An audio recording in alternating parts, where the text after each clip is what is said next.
तत्रैकाग्रं मनः कृत्वा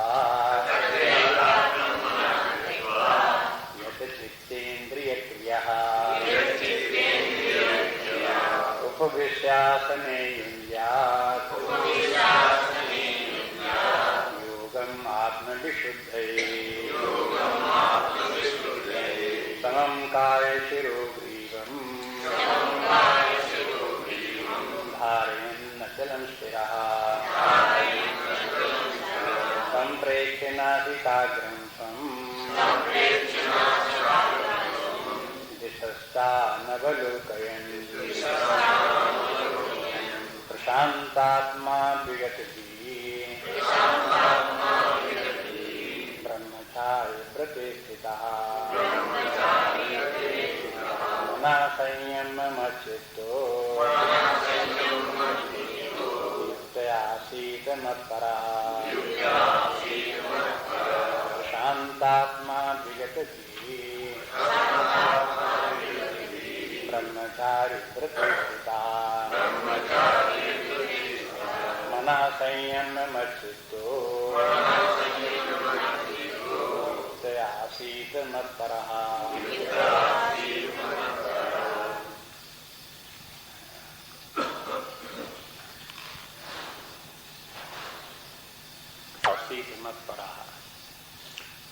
मुझसे युक्त होकर के मेरे ही परायण होकर के रहिए, ये साधना का मुख्य बात।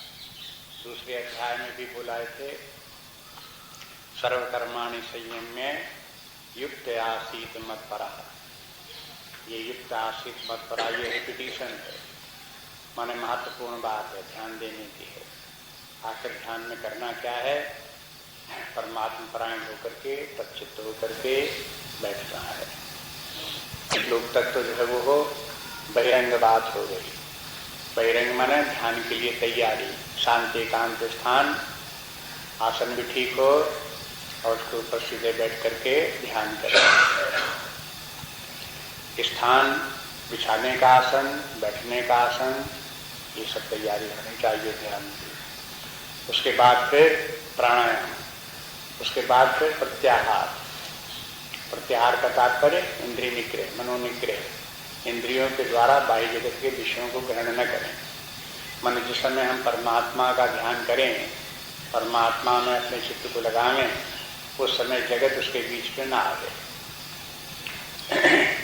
जगत के कोई नाम, रूप, शब्द, ध्वनि, स्पर्श, स्वाद, कोई किसी प्रकार का जगत न हो, क्योंकि परमात्मा जगत का कोई अंश नहीं है, उसका कोई भाग नहीं है। परमात्मा जगतातीत है। जब जगत मन में नहीं रहेगा तो परमात्मा देख सकेंगे, वहां तक पहुंच सकेंगे, उसका ध्यान हो सकेगा। ये यत् चित्त इंद्रिय क्रिया बोले कि देखो अपने संयत रखो चित्त को और मन को शांत रखो और इंद्रियों से बाह्य जगत को ग्रहण न करो और फिर इस प्रकार से अपने चित्त को आत्मा में लगाओ, परमात्मा में लगाओ। तो आप इसमें इस श्लोक में देखिए कुछ बातें और कहते हैं। जिस समय कि ध्यान करें तो इन बातों को जितना ध्यान रखें। प्रशांत आत्मा, प्रशांत आत्मा के माने है वो अपने चित्त को, मन बुद्धि को, सबको शांत रखे, खूब शांत रखे। जितने ही मन शांत होगा उतनी ही परमात्मा का ध्यान सही बनेगा, चित्त परमात्मा में लगेगा। यदि मन शांत नहीं हुआ तो परमात्मा में नहीं लगेगा। फिर याद रखें कि लोगों को ये लगता है हमारा मन तो शांत है ही है, लेकिन अगर शांत मन हो तो वो हृदय में परमात्मा के दर्शन पा सकता है, अनुभव कर सकता है। लेकिन नहीं अनुभव उस प्रकार का होता है, इसके माने पर्याप्त मन शांत नहीं है। इस प्रकार से अपनी परीक्षा करते रहो। अगर मन शांत नहीं है तो उसको और शांत बनाने का अभ्यास करते रहो। निष्काम कर्मयोग, व्यवहार में अन्य प्रकार से जितनी साधनाएं हैं, जप इत्यादि हैं, उन सब के द्वारा मन को शांत बनाने का अभ्यास करते रहो। प्रकर्षेण शांता प्रशांता, जब मन बहुत शांत हो तब उसके द्वारा ध्यान होगा। इसलिए एक बात, मन को शांत रखो। और उसके साथ कहते हैं विगत भी मन को अशांत करने वाला जैसे भय है तो वो भी नहीं होना चाहिए। विगत भी। अब भय किस बात का नहीं होना चाहिए?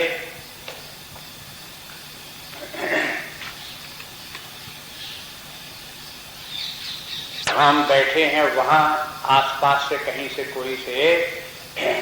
कोई आपत्ति विपत्ति आने वाली है, उसका भय नहीं होना चाहिए। ऐसे स्थान पर बैठ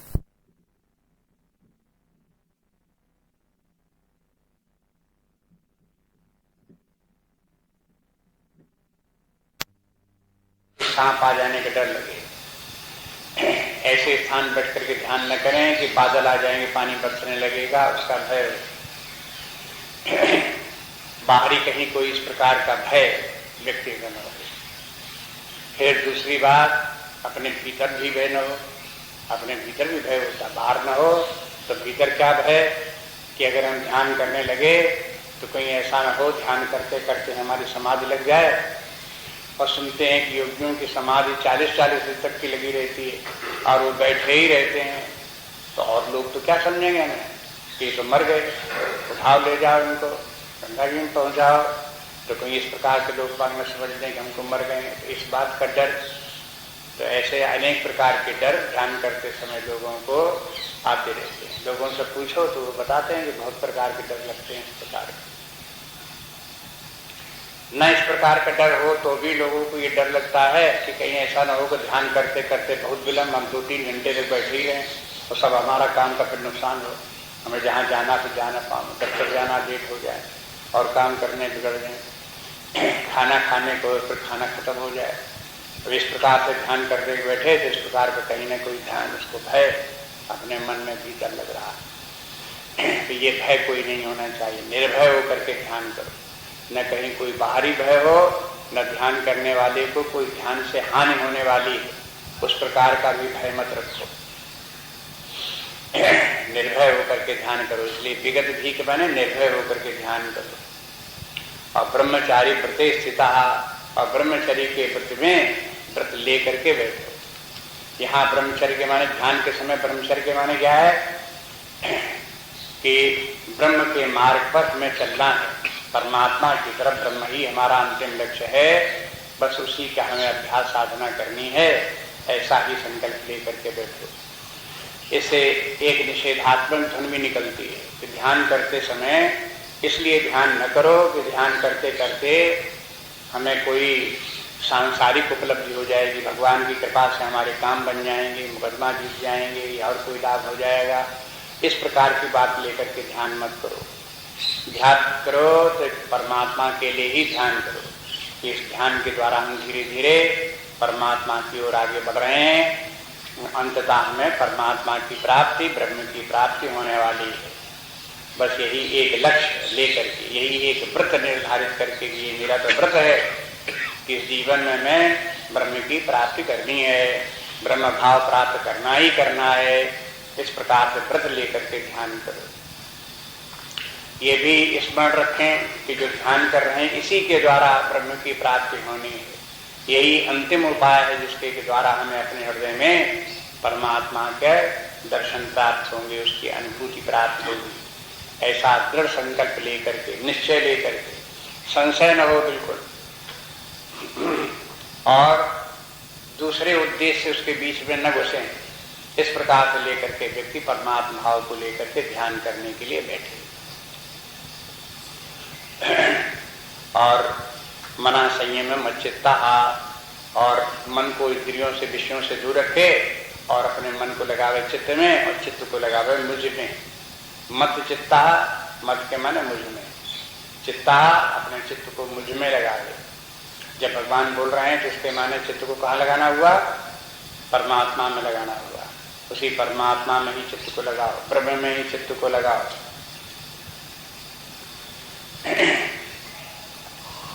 गीता का एक भाष्य जो है वो इस प्रकार से भी हो सकता है कि भाष्य लिखने वाला भगवान कृष्ण से तादात्म्य करके लिखे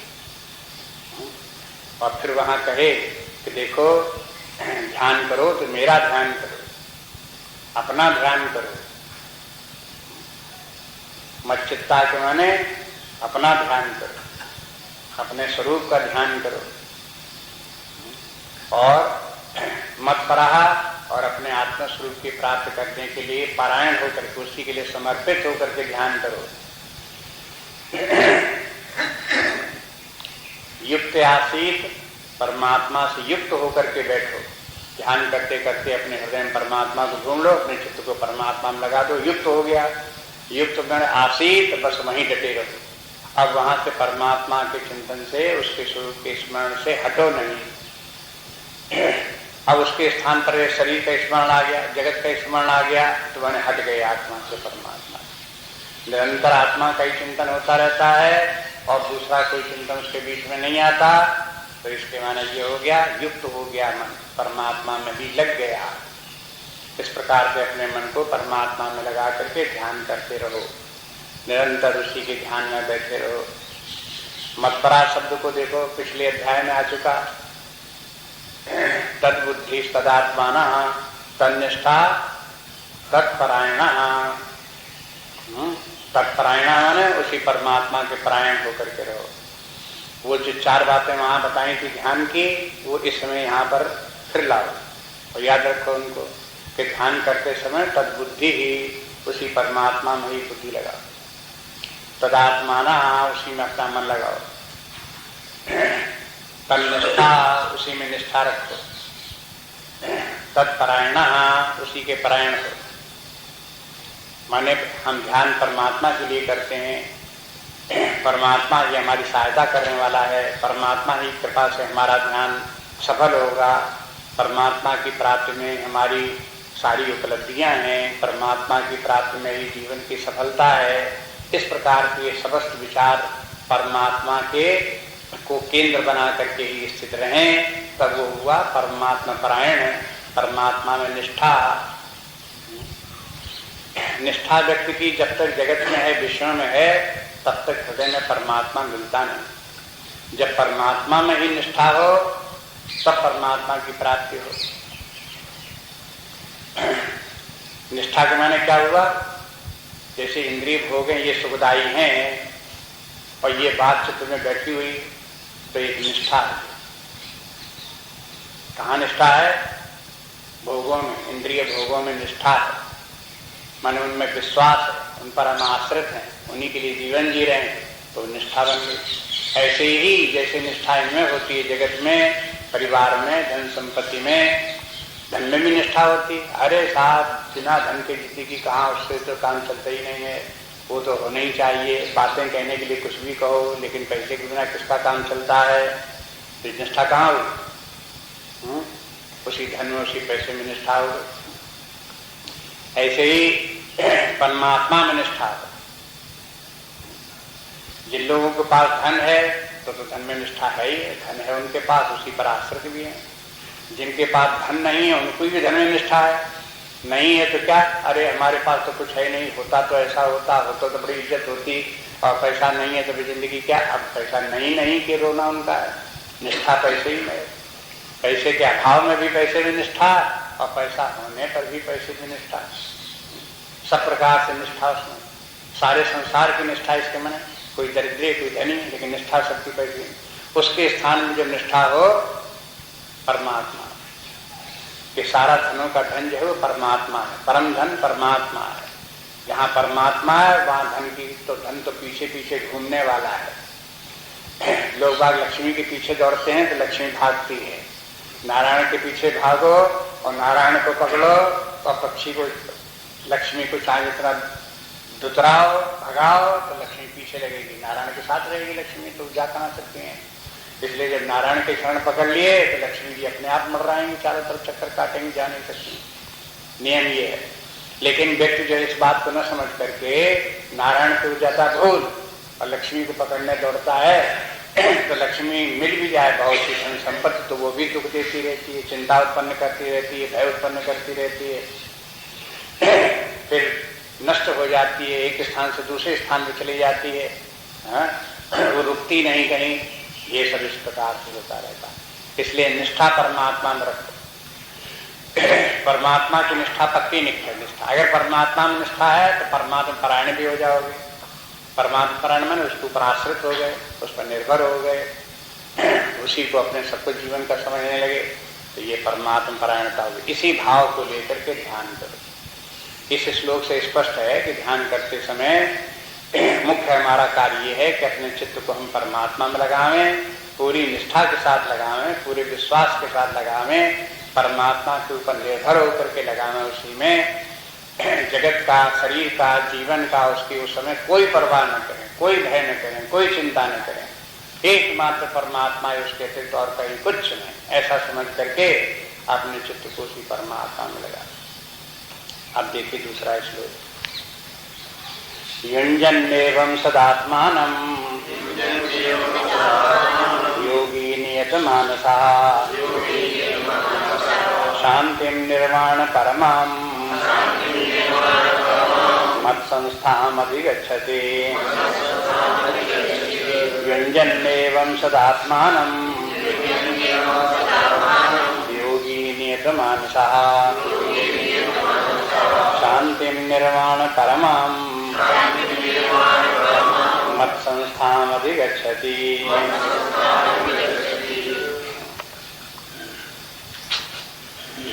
एवं युञ्जन एवं मन इस प्रकार से, किस प्रकार से जैसे 14वें अध्याय में बताया उस प्रकार से। युञ्जन सदा आत्मानम, अपने आत्मा में अपने आप के, अपने चित्त को परमात्मा में जोड़ देने पर, उसी में लगा देने पर, ध्यान करते करते। योगी नियत मानसा, जब योगी ऐसा करता है, नियत मानसा माने अपने चित्त को, मन को संयमित रख करके, मन को संयमित रख करके अपने चित्त को जब आत्मा में, परमात्मा में भली भांत लगा देता है, तब तो उसका क्या फल होता है? अब आगे फल बताते हैं। ऐसा होने का परिणाम ये होगा कि शांतिम अधिगच्छति, वो व्यक्ति शांति को प्राप्त हो जाएगा, उसकी अशांतियां मिट जाएंगी सब। शांति, अब ये शांति शब्द यहाँ केवल दे करके एक छोटा शब्द दे दिया, नहीं तो पिछले अध्याय में नैष्ठिक शांति बोले, उसको नैष्ठिक शांति प्राप्त हो जाती। तो ये भी शांति वही नैष्ठिक शांति ही है, माने ऐसी शांति प्राप्त हो जाती है जिसको प्राप्त होने के लगता है कि ये शांति तो अनादि अनंत है। हम जब अपने आप को अशांत समझते थे तब भी हमारा ये स्वरूप शांत ही था, अब भी हम शांत स्वरूप ही हैं, आगे भी हमेशा सदा इसी शांत स्वरूप ही अनंत काल तक ऐसे ही रहेंगे। इस प्रकार की नैष्ठिक शांति, ऐसी शांति प्राप्त हो जाती। संसारी में, संसार की जो शांतियां हैं, मानसिक शांतियां हैं, वो कभी अशांति है और कभी शांति है। पहले अशांति थी, अब शांति हो गई। अभी शांति तो है, तो थोड़ी देर में अशांति आ जाए। ये भौतिक अशांतियां हैं, जहां पर शांति अशांति दोनों चलते रहे। लेकिन आत्मा की शांति नैष्ठिक शांति है, जो अनादि अनंत शांति है। वो अशांति से शांत नहीं आई है, बल्कि ये शांति ऐसी है जिसको प्राप्त करने पर व्यक्ति लगता है कि ये शांति तो हमको अनादिकाल से प्राप्त है। हम कभी इस रूप में, इस आत्म भाव में तो कभी अशांत रहे ही नहीं। ऐसी शांति प्राप्त हो जाती। शांतिम अधिगच्छति, ऐसा समझ लो कि दो क्षेत्र हैं, एक क्षेत्र तो ये है और एक इस लाइन के ऊपर का है। जैसे प्रशांत महासागर हो, जैसे ये बिल्कुल शांत क्षेत्र है, और इसके नीचे वाला जितना जो ये क्षेत्र जो है ये उड़ीसा का क्षेत्र है, जहां आंधी तूफान आते ही रहता है। जब देखो तब आंधी तूफान, जब देखो तो ओले पानी बरस रहा है, जब देखो तहाँ गड़बड़ी हो रही है, जब देखो तो झगड़ा हो रहा है, जब देखो तो मारकाट हो रही है, जब देखो तो बीमारी, जुकाम खांसी लगा हुआ है, जब देखो तो मन शांत, ये सब इसी में होता रहता है। इसीलिए ये शांत क्षेत्र है। इसको लाइन पार करके इधर आ गए, तब कहाँ गए? शांत क्षेत्र में आ गए। शांति में अधिगच्छति, अधिगच्छत से तो इसलिए बता दिया क्या वो शांति के क्षेत्र में आ गया। वहां पहले से भी शांति है, सदा से शांति है, यहाँ शांति की कभी कमी नहीं है, तीनों काल में शांत रहने वाली वहां आ गए। और परमाम निर्माणम अधिगच्छति, दूसरी बात बोले कि वो परम निर्वाण को प्राप्त कर लेता है। निर्वाण को प्राप्त कर लेता है, ये तो 5वें अध्याय में भगवान ने बार बार कहा। ब्रह्म निर्माण को प्राप्त कर लेता है, ब्रह्म निर्वाण, ब्रह्मविद, हाँ वो ब्रह्म ही स्थिता, ब्रह्म को जानने वाला जो फिर ब्रह्म में ही स्थित हो जाता है, ब्रह्म को प्राप्त कर लेता है। ये ब्रह्म निर्वाण है। जिस मुक्ति के बाद व्यक्ति परमात्मा स्वरूप को, ब्रह्म भाव को प्राप्त होकर के ब्रह्म स्वरूप में स्थित रहे, वो ब्रह्म निर्वाण है। अगर मुक्त होने के बाद ब्रह्म भाव प्राप्त न हो, केवल शांत हो जाए और सारे विकार, जो मानसिक विकार, उनसे छूट जाए, लेकिन ब्रह्म के आनंद की प्राप्ति न हो, तो ये दूसरा निर्वाण है। ये अन्य संप्रदायों का निर्वाण है। इसलिए यहाँ पर गीता का निर्वाण जो है वो ब्रह्म निर्वाण है। अन्य निर्वाण जितने प्रकार के, जैन के, बौद्ध के, अन्य संप्रदायों के और भी निर्वाण हैं, उन सबसे इसको भिन्न करके दिखाते हैं। गीता का निर्वाण अपने अन्य प्रकार का है, ये ब्रह्म निर्वाण। तो ये कहते हैं कि फिर वो इसी ध्यान में ही परमात्मा को प्राप्त करके परमाम निर्वाणम अधिगच्छति। तो अब देखोगे इन श्लोकों को आप जोड़ो 5वें अध्याय में। 5वें अध्याय जहाँ भगवान ने कहा कि पहले निष्काम कर्म योग इत्यादि चित्त शुद्ध करके और उसके बाद फिर वो ब्रह्म को प्राप्त कर लेता है, ब्रह्म निर्वाण को प्राप्त कर लेता है। तो बीच की जो लिंक उन्होंने केवल एक लाइन में बोला था, तद्बुद्धि तदात्माना तदनिष्ठा तत्प्राणा के द्वारा व्यक्ति को फिर मुक्ति की प्राप्त हो जाती है। तो वही मुक्ति की बात यहाँ आ गई। लेकिन उसके बीच में क्या क्या है कि ध्यान करो। इस ध्यान प्रक्रिया के ही द्वारा व्यक्ति को अंततः मुक्ति प्राप्त होनी है, परम शांति प्राप्त होनी। परमात्मा का दर्शन इसी ध्यान में ही होगा। जब व्यक्ति परमात्मा के बिल्कुल प्राणों का सब दुनिया भूल करके परमात्मा ही परमात्मा रह गया, तो उससे परमात्मा की प्राप्ति हो जाएगी, परमात्मा के दर्शन भी हो जाएंगे। इसलिए जो लोग चाहते हो कि परमात्मा की प्राप्ति हमें हो, उन्हें ध्यान जरूर करना चाहिए। और जो चाहते हैं कि हम ध्यान करें, उन्हें अपने चित्त को शुद्ध जरूर करना चाहिए। जो लोग अपने चित्त को शुद्ध करना चाहते हैं, उन्हें क्या करना चाहिए? निष्काम कर्म योग करना चाहिए, वैराग्य भाव से कार्य करने का अभ्यास डालना चाहिए। जो लोग काम नहीं करना चाहते हैं, वो उनके द्वारा कुछ भी होने वाला जिंदगी में नहीं है।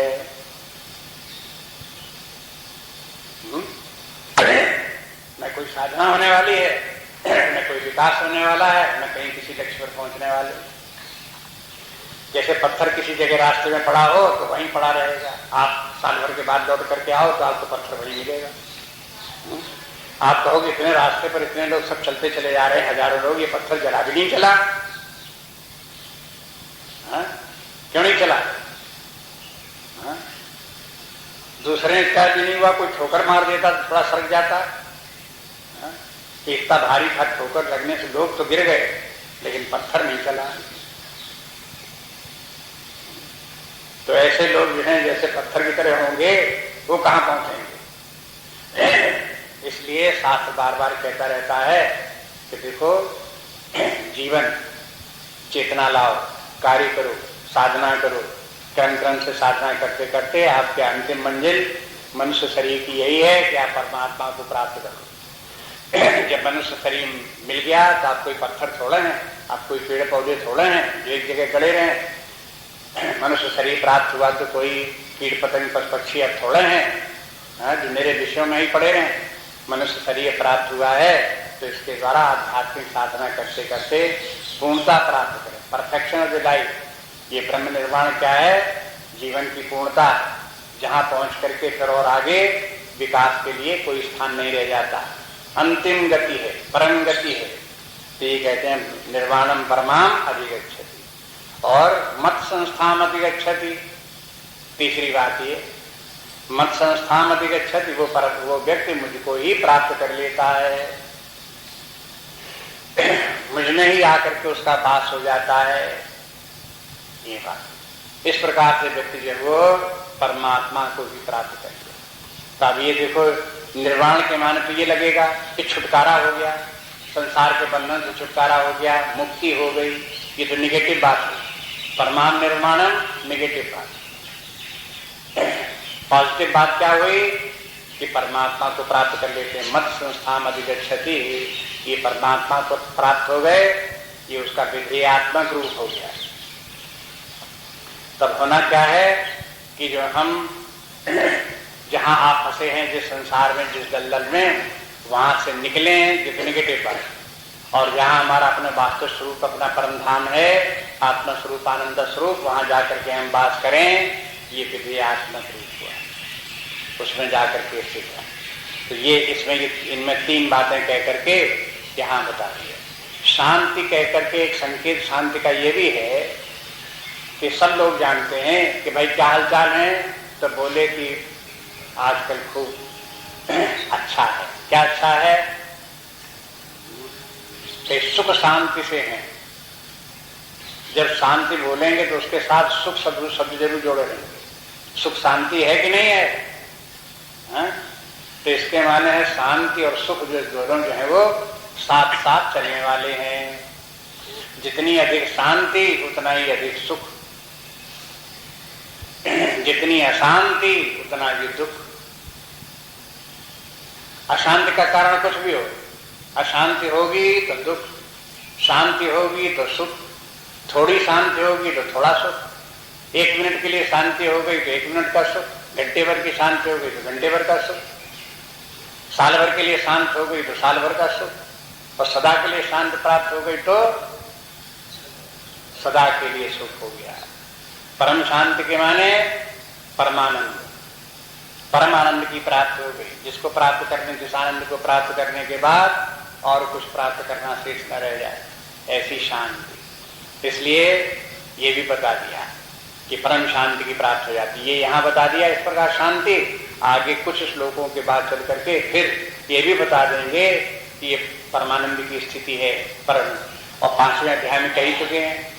अभी 5वें अध्याय के वर्णन हुआ, ब्रह्म निर्माण प्राप्त हुआ, वहां पर ही बता दिया कि देखो ये है अक्षय सुखम असंते, ये पद वहां था।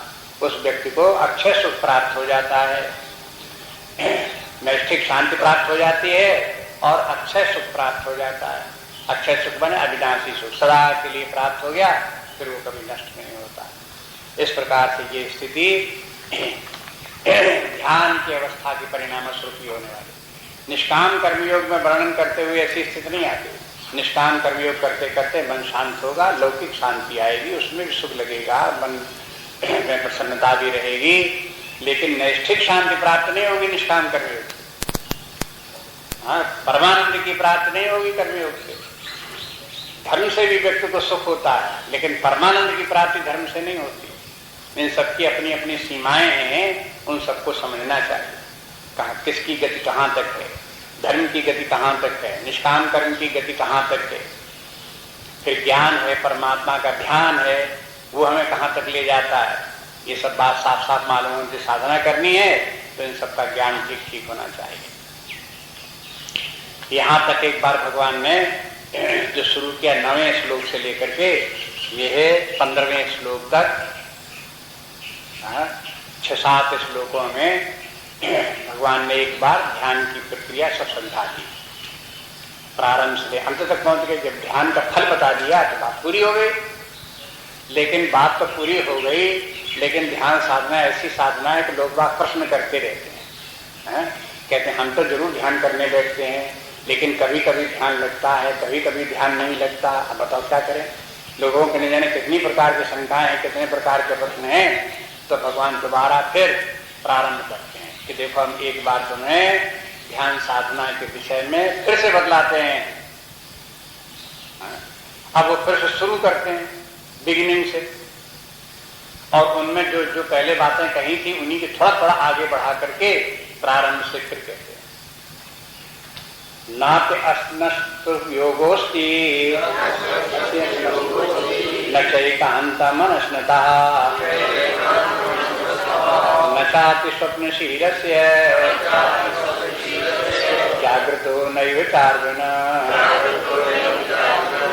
नात्य अश्नतस्तु योगोस्ति न चैकान्ता मनस्नता न चाति स्वप्नशीलस्य जागृतो नैव चार्जुन।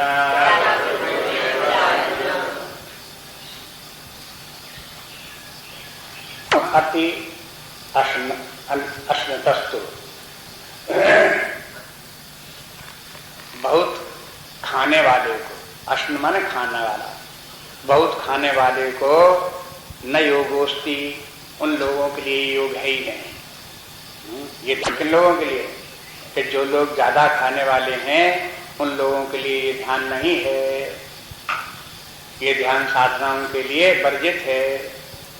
और फिर बोले न चैकांतम अनश्नता, तो वो बोला कि अच्छा हम खाएंगे नहीं। अब बताओ कि जो बिल्कुल नहीं खाएंगे, खाना बहुत कम कर देंगे, उनके लिए भी योग नहीं है।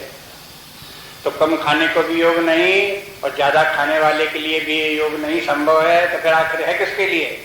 कोई कम खाता है, कोई ज्यादा खाता है, बस और क्या है। कहते नहीं, एक तीसरी स्थिति और है, वो दोनों के मध्य की है, न ज्यादा खाए न कम खाए। उस मध्य स्थिति वाले के लिए ये ध्यान साधना है। वो अपने शास्त्रों में, सभी धर्म संप्रदायों में इस प्रकार की मध्य की जो स्थिति है उसका वर्णन बार बार है। एक उसने भी बहुत प्राचीन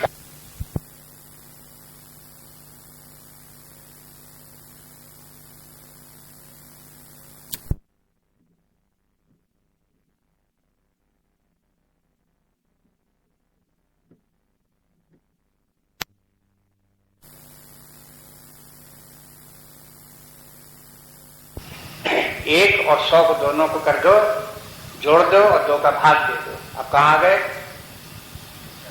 हैं? ये मीन हुआ, मीन प्रपोर्शन। वो जो है दैट इज गोल्डन। न तो बहुत कम खाओ न बहुत ज्यादा खाओ, जो मध्य की स्थिति है दैट इज गोल्डन मीन।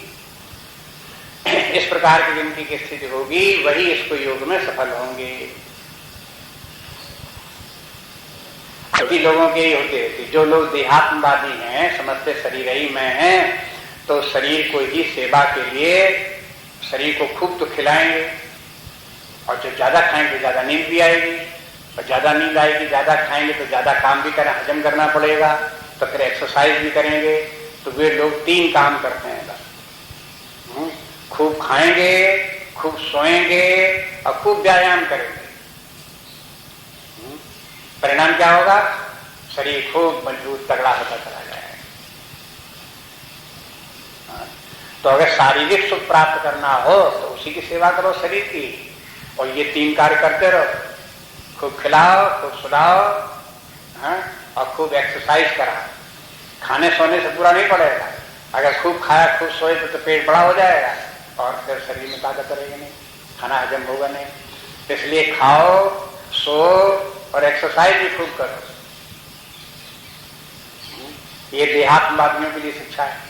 लेकिन ऐसा करने वाले व्यक्तियों को परमात्मा की प्राप्ति होने वाली नहीं, शरीर ही खूब मजबूत तगड़ा उनको मिल जाएगा। भगवान की कृपा से खूब तगड़े रहो, स्वस्थ रहो। लेकिन अगर परमात्मा को चाहते हो तो शरीर को स्वस्थ रखो, लेकिन ज्यादा स्वस्थ मत बनाओ। शरीर को साधारण स्वास्थ्य रखो, इतना स्वस्थ रहे कि शरीर अड़चन न पैदा करे। ध्यान करने को हो तो शरीर न तो ऐसा हो कि शरीर इतना कमजोर हो कि बैठो तो ध्यान न कर सको, और शरीर की इतनी ज्यादा सेवा न करो कि ध्यान करते समय भी शरीर याद आए। इसलिए जो है वो हो ना अधिक खाना,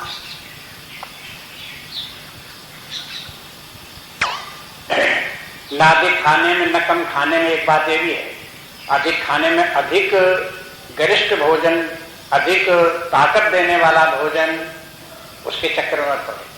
और कम खाने के माने ऐसा जो शक्तिहीन ऐसा खाना खाया जिसमें कि ताकत है बिल्कुल नहीं, तो वो भी ठीक नहीं। ऐसा भोजन खाओ जिससे कि थोड़ी ताकत आए, और बहुत ज्यादा ताकत वाला ऐसा भोजन न करो जिसको हजम करना मुश्किल पड़े। ये भी बात उसमें ध्यान है। और भोजन जो है वो भी समय से होना चाहिए। एक बार खाओ, 2 बार खाओ, 3 बार खाओ, लेकिन दिन भर खाते ही रहो, तो ये ठीक नहीं। इसलिए भोजन के संबंध में बहुत बातें हैं, गीता में भी आगे और आएंगी। यहाँ भगवान कह देते हैं कि देखो ये भोजन किस प्रकार का होना चाहिए, न ज्यादा खाने वाला हो न कम खाने वाला, ये विचार आया। फिर सात्विक भोजन होना चाहिए। अब ये ऐसे माने थोड़े कि यहाँ सात्विक भोजन की बात नहीं की तो बात ही नहीं। अरे भाई, किसी दूसरे अध्याय में सात्विक भोजन की भी बात कर देंगे तो उसको भी ध्यान रखो यहीं पर। इस प्रकार से भोजन की ठीक रखे, खाने वाले का ठीक रखेगा तब उसको ध्यान होगा। संत लोग कहते हैं जो ध्यान की साधना करने वाले हैं वो कहते हैं ध्यान करने के लिए चाहे आप 10 मिनट आधे घंटे बैठो, लेकिन ध्यान की तैयारी 24 घंटे रखनी पड़ती है। खाना खाओ तो ध्यान रखो कि हम खाना तो खा रहे हैं लेकिन इतना खाएं कि ध्यान करेंगे तो गड़बड़ी न हो। सोने को तो जा रहे हैं, सो तो, लेकिन इतना सो कि ध्यान में गड़बड़ी न हो। काम तो कर रहे हैं लेकिन काम करते हुए याद रखो कि ऐसा कहीं न हो कि इस काम के करते करते ध्यान में हमें विक्षेप पैदा हो। हर वक्त ध्यान रखो कि हमें आकर ध्यान भी करना है। ऐसा कोई काम न हो, ऐसे कोई व्यवहार न हो, ऐसा कोई रहन सहन का काम न हो जिसके कारण आधे घंटे के लिए जब ध्यान करते हैं तो उसमें हमें असफलता हो। आधे घंटे की सफलता के लिए 23.5 घंटे बराबर कमर बांधे तैयार रहो। देखो जैसे मिलिट्री में क्या होता है, किसी को भर्ती कर लिया गया मिलिट्री में और उसको ट्रेनिंग हो रही है, महीना ट्रेनिंग हो रही, साल ट्रेनिंग हो गई, 10 साल तक उनकी ट्रेनिंग चल रही है। ट्रेनिंग पूरी हो गई तब भी उनका रिहर्सल होता रहता है, कभी बुलाओ फिर परेड कराओ, कभी फिर फायरिंग कराओ, कभी कुछ कराओ, ये कराते रहते हैं। और ये सब कब के लिए कराते हैं? जब बात टाइम हो, युद्ध के क्षेत्र में बंदूक तलवार चलानी हो, उस समय तो व्यक्ति को 1 दिन 2 दिन 10 दिन कितने दिन वहां पर लड़ाई लड़नी पड़ेगी। जितने दिन लड़ाई 1-2 दिन लड़नी पड़ेगी उसके लिए जिंदगी भर तैयारी कराई जाती है उसको, तब वो उतनी देर जाकर के युद्ध करता, तब विजय प्राप्त करता। और अगर उतने दिन साल 10 साल तक उसकी ट्रेनिंग न हो तो वे घंटे भर की ट्रेनिंग में हार जाएगा। ऐसे करके आपका जो समय जो है 24 घंटे तो आप तैयारी रखो, और आधे घंटे आप आ गए तो आप फायरिंग का टाइम आ गया।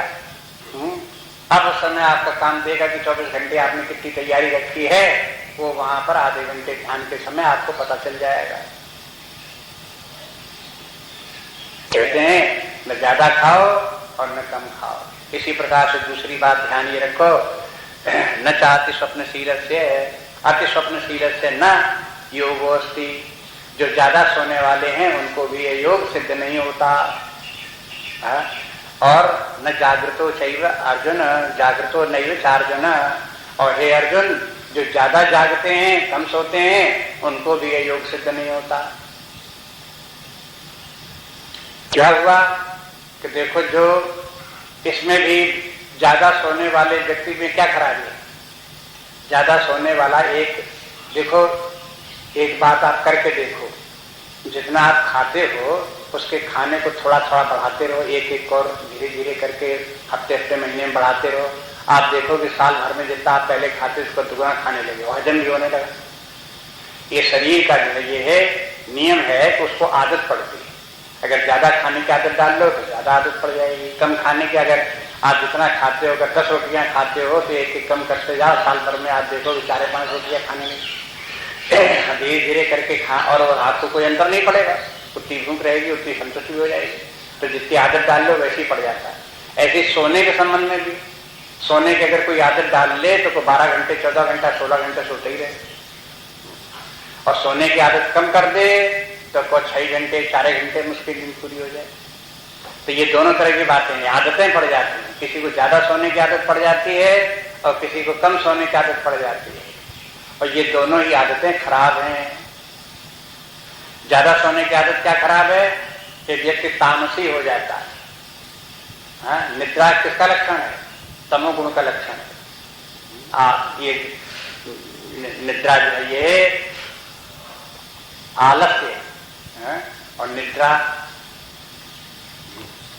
और दीर्घ सूत्रता, काम को टालते रहना, समय से न करना, प्रमाद, आलस्य, ये सब जो है ये है तमोगुण के लक्षण है। तो अगर निद्रा का आदत पड़ गई, ज्यादा सोए, निद्रा की आदत पड़ गई तो बस तमोगुण बढ़ जाएगा। तमोगुणी लोगों को कहने का तात्पर्य कि उनको फिर ये योग सिद्ध नहीं होता। ये योग सिद्ध नहीं होता न तमोगुणी को न रजोगुणी को, सत्वगुणी लोगों को ही ये योग सिद्ध होता है। इसलिए व्यक्ति को तमोगुण दूर करना पड़ता। वो तो सभी साधना बताते आ रहे हैं।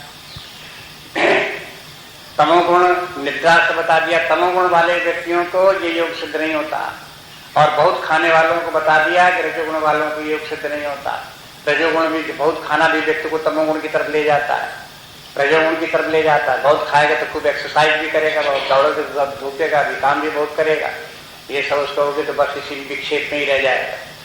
इसलिए ज्यादा सोना नहीं चाहिए, लेकिन कम भी नहीं सोना चाहिए। फिर वैसी बात आ गई जैसे कम खाने की बात, वैसे कम सोने की बात।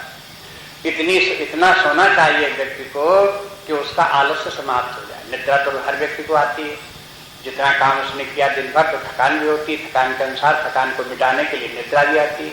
तो थकान भर मिट जाए, निद्रा पूरी हो गई, उसके बाद थकान नहीं रहनी चाहिए, आलस्य नहीं रहना चाहिए। अब जितना समय उसका बचा उस समय को पड़े पड़े नष्ट नहीं करना चाहिए। अब व्यक्ति को चाहिए कहीं न कहीं किसी न किसी काम में लगा रहे, किसी साधना में लगा रहे, इसका सबका समय का उपयोग करे।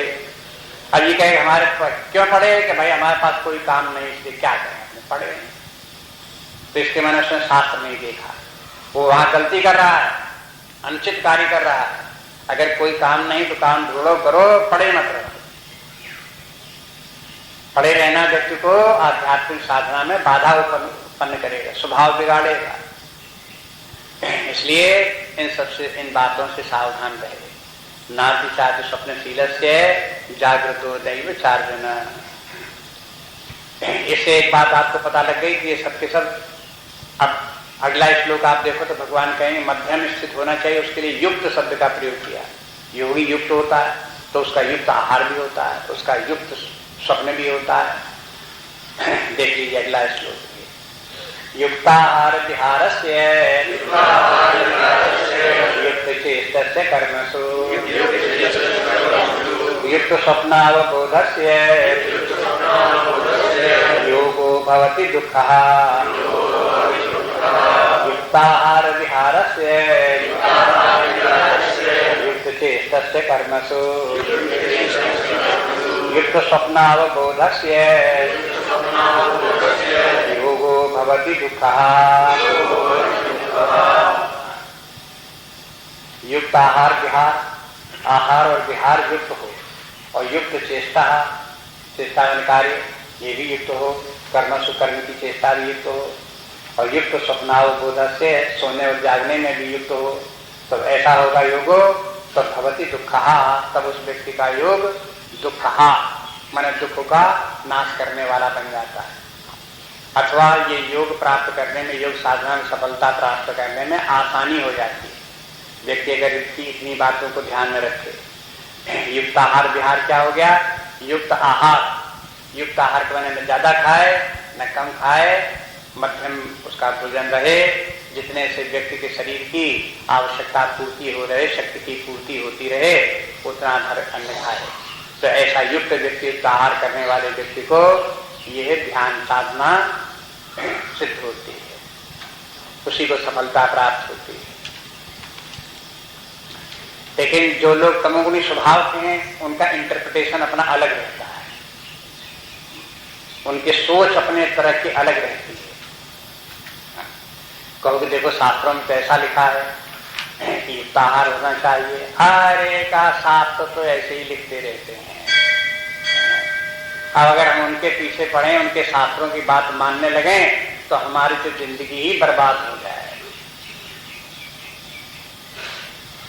ये बताओ इनकी किनकी सोच इस प्रकार की है? जिनकी बुद्धि तमोगुणी है वो अपने इस प्रकार से कार्य करती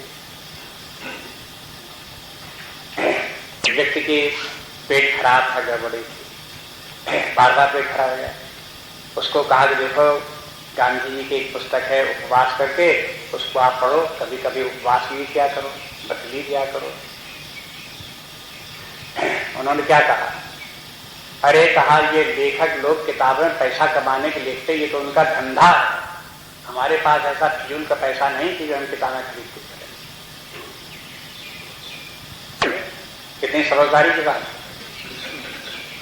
भाई अपना अपना व्यापार करता है, जो अपना व्यापार कर रहे हैं, लेखक अपना व्यापार कर रहा है, उसे कमा खा रहा है, खाने तो उसको हमारी क्या जरूरत का पैसा मान जाके नाश करें, जाकर के पैसा किताबें खरीदते करें। हम अपने समझदार आदमी तो पैसा बर्बाद करें। ऐसी ऐसी बुद्धियां तो संसार में काम करने वाली हैं इनको की भला बात, अब क्या कह सकते हैं। ऐसी कहो कि किताब पुस्तकों में लिखना ज्यादा खाओ न कम खाओ, मध्यम का। अरे साहब ऐसे तो किताबों में लिखा ही रहता, उनके पीछे क्या करो, भगवान के कहने की बात क्या है, कोई हमारे लिए थोड़ा कहा। और फिर एक विभाजन और कर लिया कि देखो हम कोई योगी थोड़े हैं, हम कोई आध्यात्मिक पुरुष थोड़े, तो संसारी आदमी हैं। ये तो ग्रंथ जो है उन लोगों के लिए हैं जो आध्यात्मिक पुरुष हैं, धर्मात्मा पुरुष हैं, साधक हैं, जो लोग मुक्ति चाहते हैं, वो सब पढ़ें। गीता गीता उनके लिए है, हम लोगों के लिए थोड़े है। अब जो उन्होंने विभाजन नहीं कर रखा समाज में दो वर्गों, बिल्कुल तिलांजल दे रखती है अध्यात्म विद्या को, उसको क्या कहोगे ऐसे? इसलिए कहते हैं कि देखो ये है, फिर ध्यान दो युक्ताहार और विहार, और इस व्यक्ति का जो विहार में कार्य इत्यादि करना, चलना फिरना इत्यादि। वैसे तो विहार के बाद युक्त चेष्टा से कर्मों में भी व्यक्ति को लगना चाहिए, लेकिन कर्म में भी यही बात है कि न ज्यादा काम करो न कम काम करो। कम काम करोगे तो तमोगुण बढ़ेगा, ज्यादा काम करोगे तो रजोगुण बढ़ेगा, मध्यम बात रखोगे तो सत्वगुण बढ़ेगा। इसलिए हर जगह ध्यान देने की बात है। कम काम करना भी नुकसानदायक और ज्यादा काम भी नुकसानदायक। एक व्यक्ति तो काम नहीं करता है तो दूसरे लोग जो काम करने वाले कहते क्या आदमी हाल से कुछ करते जाता नहीं, उसकी निंदा करता है। और अपने आप को क्या गए, मैं बहुत काम करता हूँ, सुबह 6 बजे शुरू करके रात को 10 बजे तक काम करता हूँ। तो अपने आप को बड़ा अहंकार करता, काम बहुत करते हैं, लेकिन उसको ये पता नहीं कि वो भी गलती कर रहा है, वो ज्यादा काम करने की गलती कर रहा है। अरे जितनी करो उतनी अच्छा है, इसमें क्या है? नहीं, ऐसा नहीं है। काम जितने करो उतना अच्छा नहीं है, जितने ही खाओ उतने अच्छा है। तो ऐसे ऐसे जितना काम करो उतनी अच्छा है, ऐसे नहीं। काम भी जो है वो मध्यम होना चाहिए, जितना आवश्यकता है शरीर के लिए उतना काम करो। वैसे अगर कोई व्यक्ति सेंसिटिव हो और थोड़ा ध्यान दे अपनी तरफ, तो उसे ये पता चलता रहता है कि युक्त स्थिति क्या है। जैसे कोई पड़ा भी रहे कोई व्यक्ति, तो पड़े पड़े व्यक्ति का जीव उठ जाता है, उठना चाहता है।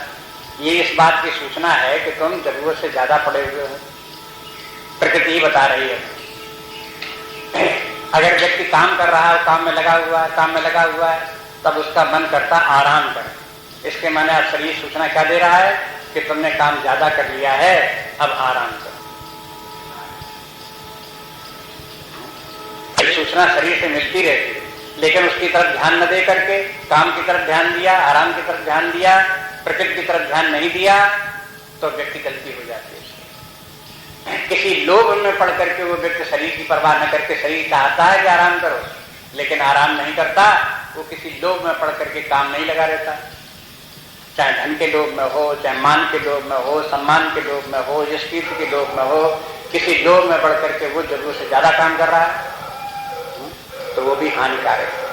इस प्रकार से जो ये है, कर्म में भी और व्यक्ति को खाने पीने में भी और सोने जागने में भी, इन सब स्थानों में, सारे व्यवहार में मध्यम बात अपनानी पड़ेगी। ऐसे करके बोलने में भी न ज्यादा बोलो न कम बोलो।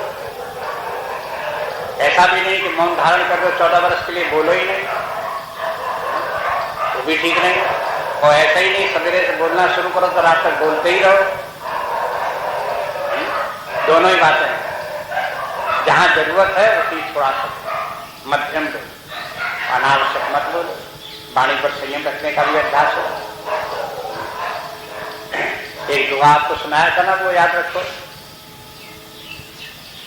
अटके भलो न बरसबो और अटकी भली न थुप, अटके भलो न बोलबो और अटकी भली न चुप।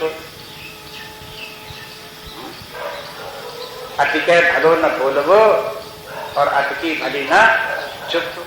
जैसे अटको भलो न बरसबो, पानी तो बरसना चाहिए, बिना पानी बरसे भाई कैसे खेती बाड़ी कैसे पैदा होगा। लेकिन इतना पानी बरसने लगे, इतना पानी बरसने लगे तो पैदा होगा कुछ? महावृष्टि हो गई तो भी कुछ नहीं होगा पैदा, वो भी हानिकारक हो गई।